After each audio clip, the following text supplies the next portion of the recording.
हालांकि यूक्रेन इस मसले पर पूरी तरह खामोश रहा। यूक्रेन ने इस बात पर भी चुप्पी नहीं तोड़ी कि इसी फैक्ट्री में नेपच्यून मिसाइलें बन रही थी या नहीं। लेकिन पता ये चला कि एक दिन पहले डूबने वाले मोस्कवा जहाज के जाने से रूस को बहुत बड़ा झटका लगा, और ऐसा झटका लगा जिसने उसे बुरी तरह झकझोर कर रख दिया। खबर है कि वॉरशिप पर मौजूद 510 नौसैनिकों और अधिकारियों में 452 की ही जान बचाई जा सकी। खबर तो यहाँ तक है कि रूस के नौसेना के एक बड़े अधिकारी को यूक्रेन ने गिरफ्तार भी कर लिया। मोस्कवा एक ऐसा जंगी जहाज था जो सोवियत संघ के जमाने में डिजाइन किया गया था। ऐसा डिजाइन जिसमें बहुत बड़ी संख्या में मिसाइलों की तैनाती की जा सकती थी। खतरनाक मिसाइलों से लैस ये वॉरशिप किसी भी दुश्मन को चारों खाने चित करने का दम रखता था। दुनिया में सबसे घातक वॉरशिप में गिना जाने वाला मोस्कवा काला सागर में समा गया और रूस देखता रह गया। 2014 में रूस ने दक्षिण यूक्रेन के क्राइमिया पर कब्जा किया था। उसी वक्त से मोस्कवा को क्राइमिया की सीमा पर काला सागर में तैनात किया गया था। किसी के लिए ये सुनना भी हैरान करने वाला है कि यूक्रेन की एक एंटी शिप मिसाइल ने मोस्कवा को नष्ट कर दिया। लेकिन उससे भी ज्यादा चौंकाने वाली बात यह है कि डूबे हुए जहाज मोस्कवा पर कुछ परमाणु हथियार होने की खबर है। पश्चिमी मीडिया ने इससे जुड़ी कुछ जानकारियां इंटरनेट पर डाली हैं और दावा किया कि मोस्कवा पर कुछ परमाणु हथियार भी तैनात थे। हालांकि ये सभी जानते हैं कि घातक वॉरशिप मोस्कवा में बेहद खतरनाक मिसाइलें तैनात की गई थीं। P1000 मिसाइलों को तो रूस खास तौर पर मोस्कवा के लिए ही बनाता था।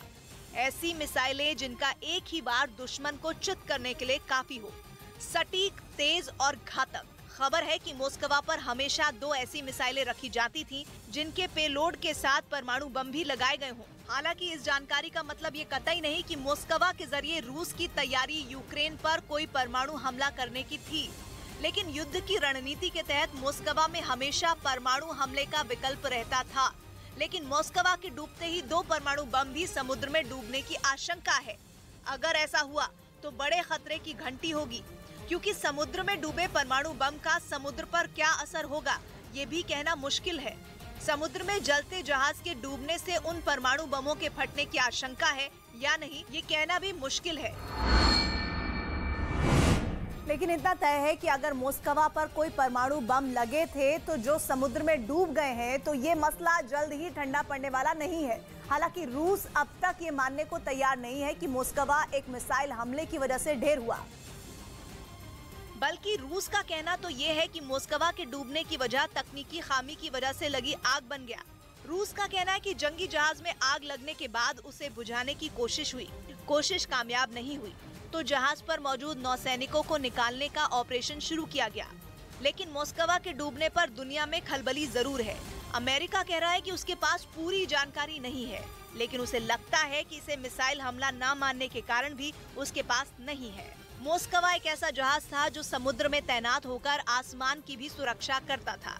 ऐसे केवल 3 ही जहाज रूस के पास थे, जिनमें अब 2 ही बाकी बचे हैं। जाहिर है यूक्रेन की जंग के दायरे से निकलकर भी देखें तो ये रूस के लिए बहुत बड़ा झटका है। उधर यूक्रेन ने ड्रोन से बमबारी कर खतरनाक माने जाने वाले रूस के कई T-72 टैंकों को तबाह कर दिया। इसका एक वीडियो भी यूक्रेन की तरफ से जारी किया गया, जिनमें यूक्रेन का एक ड्रोन रूस के टैंकों पर बम गिराता दिखाई दिया। ड्रोन से गिराया गया बम जैसे ही टैंकों से टकराया, वहां धमाके के बाद तेज रोशनी उठी और धुएं का गुबार आसमान की तरफ उठता दिखाई दिया। यही नहीं, यूक्रेन के एक दूसरे इलाके में भी रूस के T-72 टैंक को ड्रोन से बम बरसाकर उड़ा दिया गया। ड्रोन से बम बरसाने का सिलसिला यही नहीं रुका और उसने टैंक को निशाना बनाकर कुछ और जगहों पर भी ऐसी ही तबाही मचाई और रूसी सेना के कई टैंकों को पूरी तरह बर्बाद कर दिया। T-72 टैंक रूस का एक ताकतवर टैंक है जो न्यूक्लियर हमलों से बचने के लिए बनाया गया है। इतना ही नहीं, ये टैंक बायोलॉजिकल और केमिकल हमलों से भी अपना बचाव कर सकता है और ये 70 किलोमीटर प्रति घंटा की रफ्तार से दौड़ सकता है। लेकिन यूक्रेन ड्रोन की मदद से रूस के इन टैंकों को लगातार निशाना बना रहा है, जिससे रूसी सेना को तगड़ा झटका लगा है। इस बीच जंग के 50 दिनों में रूस ने यूक्रेन को तगड़ी चोट पहुंचाने की बात कही। रूस ने 24 फरवरी को यूक्रेन के कई शहरों पर एक साथ हमला बोला था और उसकी मिसाइलों ने यूक्रेन के कई शहरों में तबाही मचा दी थी। रूस के लड़ाकू विमान और हेलीकॉप्टरों ने आसमान से यूक्रेन के अलग अलग हिस्सों पर बम बरसाए। रूस ने यूक्रेन के खार्किव और खेरसोन पर कब्जे का दावा भी किया, लेकिन यूक्रेन की सेना ने पलटवार करके उन्हें छुड़ा लेने की बात कही थी। अब युद्ध के 50 दिन बीत जाने के बाद रूस यूक्रेन को बड़ा नुकसान पहुंचाने का दावा कर रहा है। जबकि यूक्रेन के कई हिस्सों में रूसी सेना के हमले अभी भी जारी हैं। अब तो रूस ने यूक्रेन के पूर्व में डॉनबास पर हमले के लिए पूरा जोर लगा दिया है। इस बीच उसकी सेना ने एक बयान जारी करके 50 दिनों की जंग में यूक्रेन को हुए नुकसान के बारे में बताया और दावा किया कि उसकी सेना ने अब तक यूक्रेन के 131 लड़ाकू विमान और 104 हेलीकॉप्टर मार गिराए हैं, जबकि जंग में अब तक यूक्रेन के 245 anti aircraft missile system S-300 भी ढेर कर दिए गए। यही नहीं, रूस के मुताबिक जंग के 50 दिनों में उन्होंने यूक्रेन के 2188 टैंक भी ध्वस्त कर दिए। साथ ही 248 मल्टीपल रॉकेट लॉन्च सिस्टम को भी तबाह करने का दावा किया गया। और रूस के इन दावों के बीच यूक्रेन के राष्ट्रपति ज़ेलेंस्की ने एक वीडियो जारी किया। वीडियो में यूक्रेन पर हमले की शुरुआत से 50 दिनों के बीच के हालात को दिखाया गया और बताया गया कि किस तरह युद्ध के 50 दिनों में रूसी सेना ने पूरी बर्बरता से यूक्रेन के कई शहरों में रिहायशी इमारतों और नागरिकों को निशाना बनाया। वीडियो के पहले हिस्से में यूक्रेन के अलग अलग इलाकों में रूसी सेना के हमलों को दिखाया गया। उसमें क्रमातोर के रेलवे स्टेशन, मारिउपोल के थिएटर पर हुए भीषण हमलों समेत कई और इलाकों में भी हुई तबाही नजर आई। जबकि वीडियो के दूसरे हिस्से में यूक्रेन के लोगों और वहां की सेना के एक साथ मिलकर रूसी सेना से मुकाबले को दिखाया गया। बताया गया कि कैसे यूक्रेन के आम लोग भी रूस की सेना के खिलाफ डटकर खड़े रहे। वीडियो जारी करके ज़ेलेंस्की ने फिर पूरी दुनिया से रूस के खिलाफ एकजुट होने और यूक्रेन की मदद करने की अपील की। अमेरिका का टॉप इंटेलिजेंस ऑफिसर तक रूस के यूक्रेन पर परमाणु हमला करने के खतरे से सकते में है और इसलिए वो अमेरिका तो क्या पूरी दुनिया को सतर्क कर रहे हैं कि पुतिन वाकई यूक्रेन में परमाणु बम बरसा सकते हैं। यानी रूस लगातार परमाणु हमले की जो धमकियां दे रहा है वो गीदड़ बम की नहीं बल्कि सच साबित हो सकता है, क्योंकि खुद अमेरिकी खुफिया एजेंसी CIA के डायरेक्टर विलियम बर्न्स को भी डर है कि कहीं यूक्रेन में अपनी भद्द पिटती देख पुतिन इतने न बौखला जाएं कि वाकई यूक्रेन पर परमाणु हथियार दाग ही दे। इसलिए उन्होंने अमेरिका को चेताया कि वो पुतिन की धमकी को हल्के में लेने की भूल बिल्कुल न करें। ये बहुत बड़ा बयान है, क्योंकि यूक्रेन की जंग की शुरुआत में ही पुतिन ने परमाणु हमला करने वाली अपनी फौज को अलर्ट पर रहने का आदेश देकर सनसनी फैला दी थी। लेकिन तब भी अमेरिका ने इसे पुतिन की धमकी न मानकर महज दुनिया को डराने का पैंतरा बताकर खारिज कर दिया। लेकिन इस बार अमेरिका की खुफिया एजेंसी के प्रमुख ने पुतिन की बातों को गंभीरता से लेने की बात कहकर पूरा का पूरा सीन ही बदल दिया। उनकी चेतावनी की टाइमिंग भी काफी अहम है। ये तब दी गई जब इससे कुछ घंटे पहले पुतिन के बेहद करीबी और रूस की सिक्योरिटी काउंसिल के डिप्टी चेयरमैन दिमित्री मेदवेदेव ने स्वीडन और फिनलैंड को चेतावनी दी थी कि अगर वो नेटो से जुड़े तो फिर रूस को अपनी सुरक्षा के लिए अपने पड़ोस में परमाणु हथियार तैनात करने होंगे। जिसके बाद CIA चीफ ने भी आगाह किया कि यूक्रेन की जंग परमाणु युद्ध में बदल सकती है और पुतिन यूक्रेन जीतने के लिए कम ताकत वाले मतलब छोटा धमाका करने वाले परमाणु बम चला सकते हैं। लेकिन नाम पर मत जाइए, ये बम कहने को ही छोटे हैं लेकिन तब भी तबाही बड़ी ही मचाते हैं।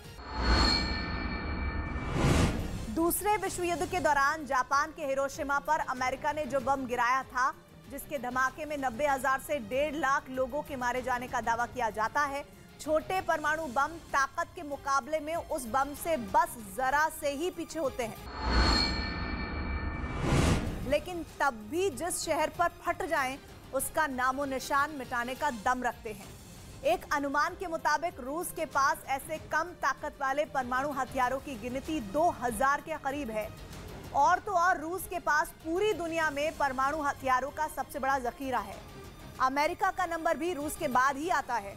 इसलिए माना जा रहा है कि पुतिन यूक्रेन में छोटे परमाणु बम दागकर जंग में बढ़त हासिल कर सकते हैं।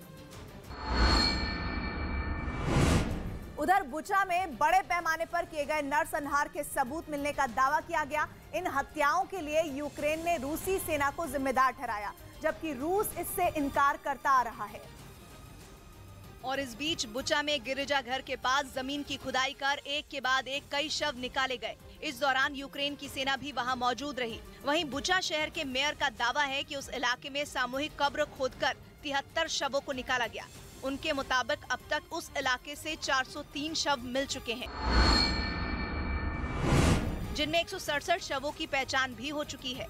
यानी बुचा के मेयर का सीधा आरोप है कि रूसी सेना ने वहां कत्लेआम कर लोगों के शवों को जमीन में गाड़ दिया था ताकि रूसी सेना की बर्बरता छिपाई जा सके। लेकिन बुचा से रूस के सैनिकों के पीछे हटने के बाद सैकड़ों शवों को खोजने का अभियान चलाया गया। यही नहीं, वहां के मेयर ने दावा किया कि बुचा में जितने भी शव मिले उन सभी में गोली लगने से सुराख हो गए थे।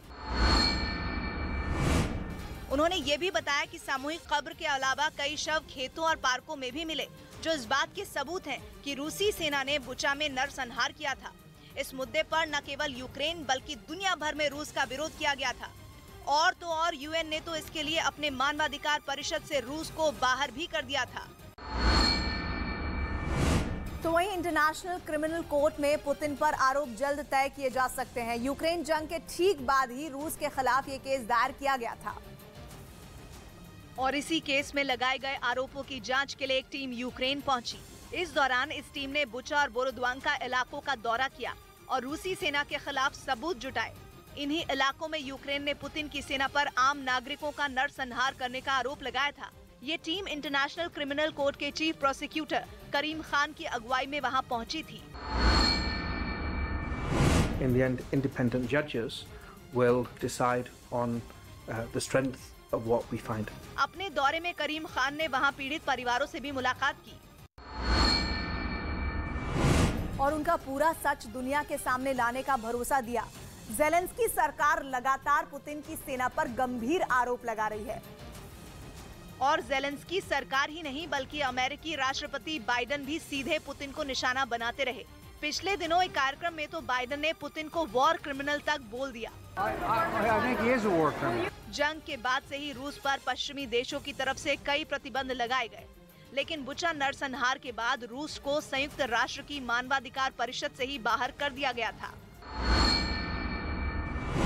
उधर सरेंडर करने वाले यूक्रेन के सैनिक का इंटरव्यू रूस की मीडिया में सामने आने पर घमासान मच गया। एडन अस्लिन नाम का ये युद्धबंदी ब्रिटेन का रहने वाला है, जो 2018 में यूक्रेन चला गया था। लेकिन अब सरेंडर करने के बाद उसकी जो तस्वीरें सामने आई, उसने रूस और ब्रिटेन के बीच तलखी और बढ़ा दी। असल में इस इंटरव्यू में एडन के माथे और चेहरे पर चोट के निशान नजर आए, जबकि मारिपुल में सरेंडर के दौरान ऐसे निशान नहीं थे। दावा है कि रूस में एडन अस्लिन के साथ काफी बदसलूकी हुई और उसका ये इंटरव्यू भी जबरन लिया गया।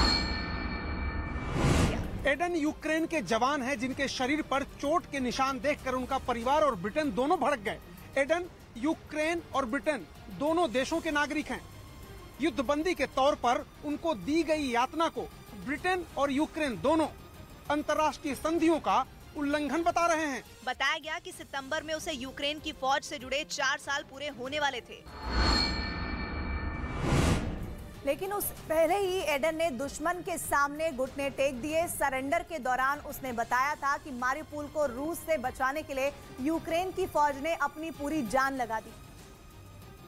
लेकिन जब उसके पास ना तो खाना बचा और ना ही गोला बारूद, तो उसे सरेंडर करना पड़ गया। इसी सरेंडर से पहले उसने ये वीडियो बनाया था। Russian forces have continued to target the civilian areas where we're not located. बताया गया कि जब एडन अस्लिन यूक्रेन को रूस के कब्जे से छुड़ाने के लिए जंग के मैदान में उतरा तो उसे शादी रचानी थी,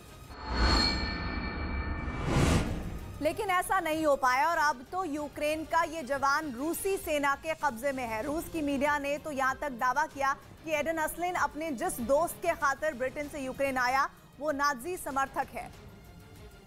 और यही नहीं, रूस की मीडिया ने तो यहाँ तक आशंका जता दी कि एडन के आतंकियों से रिश्ते हो सकते हैं और वो सीरिया या दूसरी जगहों पर आतंकी संगठनों के साथ भी लड़ चुका है। रूस के इन्हीं दावों के बाद अब इस जवान के परिवार ने उसकी सुरक्षा के लिए चिंता जताई। इनका कहना है कि युद्धबंदी के साथ ऐसा सलूक नहीं होना चाहिए। He's a hero to us. Aiden के परिवार के अलावा ब्रिटेन के कुछ सांसदों ने भी ये मुद्दा उठाना शुरू कर दिया। साथ ही उसकी जल्द रिहाई की मांग के लिए हर जरूरी कदम उठाने की बात कही। इस बीच यूक्रेन के जासूसी ड्रोन से रूस के टैंक को ट्रैक करने के बाद उस पर हमला कर दिया गया, जिसका वीडियो भी सामने आया। हालांकि रूस की फौज पर यह अटैक यूक्रेन के किस इलाके में किया गया ये पता नहीं चल पाया। लेकिन जो तस्वीरें सामने आई उनमें लंबे तने वाले सैकड़ों पेड़ों के बीच रूस का एक टैंक वहां मौजूद दिखा, जिसके होने का यूक्रेन के इस ड्रोन ने पता लगाया। जिसके बाद उस पर हमला कर दिया गया। रूस का वो टैंक वहां खड़ा था, तभी उस पर अचानक से यूक्रेन की सेना ने बम फेंक दिया। इस हमले में रूसी फौज का वो टैंक पूरी तरह तबाह हो गया। तो वही खबर है कि रूस के राष्ट्रपति व्लादिमीर पुतिन फिर सोवियत संघ बनाने के प्लान पर तेजी से आगे बढ़ रहे हैं, और ऐसा इसलिए क्योंकि जंग के दौरान रूस की तरफ से जो टैंक, ट्रक और बख्तरबंद गाड़ियां यूक्रेन में तबाही मचाने के लिए भेजी जा रही हैं, उन पर सोवियत संघ का झंडा लगा है। और इसी वजह से पुतिन का ये नया और खतरनाक प्लान पूरी दुनिया के सामने